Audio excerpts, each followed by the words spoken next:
আসসালামু আলাইকুম ওয়া রাহমাতুল্লাহি ওয়া বারাকাতুহু। আজ আমি আপনাদের সামনে এক নেক আমল সম্পর্কে বলবো, যা দেখা যায় না, তবে এর প্রতিদান অসামান্য। এমনকি সহজে সহজে জান্নাতে যাওয়ার মাধ্যম, যেটি অন্য কিছু না, ধৈর্য ধারণ।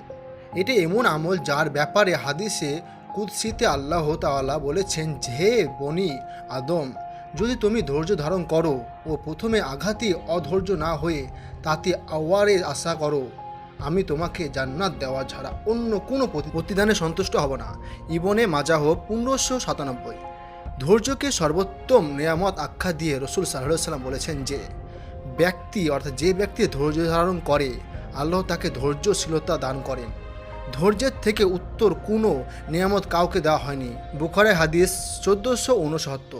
পবিত্র কোরআনে ইরশাদ হয়েছে, নিশ্চয় ধৈর্যশীলদের অপরিমিত পুরস্কার দেওয়া হবে। সূরা জুমার 10। ধৈর্যে এত বড় প্রতিদান কেন? অধৈর্যের পরিণতি দেখলে ধৈর্যবাদ মহান এবাদত সেটি বোঝা যায়। জীবনের পদে পদে হাঙ্গামা, বিশৃঙ্খলা সব কিছু মূল্যে অধৈর্য। তাই যারা ধৈর্য ধারণ করে তাদের প্রতি আল্লাহ সন্তুষ্ট হয়ে যায়।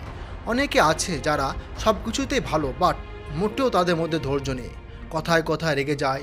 এর অর্থ হলো তিনি প্রকৃতি মুমিন হতে পারেনি, আল্লাহর পক্ষ থেকে পুরস্কার অর্জন করতে পারেনি। প্রিয় নবী তথা বিশ্বের নবী সাল্লাল্লাহু আলাইহি ওয়াসাল্লাম সবচেয়ে বেশি ধৈর্যশীল ছিলেন। তিনি অনেক কষ্টের মধ্যে ও সব সময় ধৈর্যের পরিচয় দিয়েছেন। মহান আল্লাহ তাকে এই মহান ধৈর্য দান করেছেন। আল্লাহ তাআলা বলেন, আর আপনি ধৈর্য ধারণ করুন, আপনার ধৈর্য হবে আল্লাহর সাহায্যে। সূরা নাহাল 127। মহান আল্লাহ ধৈর্যধারীদের পাশে থাকেন। হে মোমেনগণ, তোমরা ধৈর্য ধারণ করো ও ধৈর্যের অটল থাকো এবং পাহারায় নিয়োজিত থাকো, আর আল্লাহকে ভয় করো যাতে তোমরা সফল হও। সূরা সালে ইমরান 200। বিপদে ধৈর্য ধারণ করলে গুনাহসমূহগুলো ক্ষমা করা হয়। বিপদে যে আল্লাহর প্রশংসা করে, আল্লাহ তাকে সাহায্য করেন। তাই একজন মুমিন সুখে হোক দুঃখে হোক সবসময় ধৈর্য আদায় করে থাকে।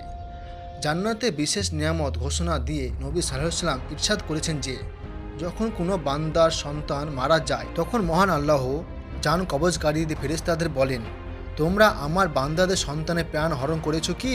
তারা বলেন, হ্যাঁ। তিনি বলেন, তোমরা তার হৃদয়ে ফলকে হরণ করেছ? তারা বলে, হ্যাঁ। তিনি বলেন, সে সময় আমার বান্দা কি বলেছে? তারা বলেন, সে আপনার হামদ অর্থাৎ প্রশংসা করেছে এবং ইন্না লিল্লাহি ওয়া ইলাইহি রাজিম পাঠ করেছে।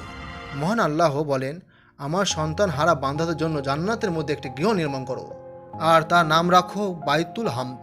মহান আল্লাহ বলেন, যখন আমি আমার বান্দাকে রোগাক্রান্ত করি আর বান্দা সেই অবস্থায় আমার প্রশংসা করে, আলহামদুলিল্লাহ বলে, তবে সে বিছানা থেকে এমনভাবে উঠে দাঁড়ায় যেমন তার মা তাকে ভূমিষ্ঠকালে জন্মদান করেছিল। সর্বোপরি ধৈর্যশীলদের সকল কামনা ঘোষণা দিয়ে মহান আল্লাহ ইরশাদ করেন, আজ আমি তাদেরকে তাদের ধৈর্যের কারণে এমন প্রতিদান দিয়েছি যে তারাই সফল কাম। সূরা মুমিনুল 111। আল্লাহ তাআলা আমাদের সকলকে ধৈর্যশীল হওয়ার তৌফিক দান করুক, আমিন। প্রিয় দর্শক, এই ছিল আজকের আলোচ্য বিষয়। তো ভিডিওটা ভালো লাগলে আপনারা লাইক, কমেন্ট এবং সাবস্ক্রাইব করে দিবেন, আর আপনারা কমেন্টের মধ্যে আল্লাহু আকবার লিখে ভর্তি করে দিবেন।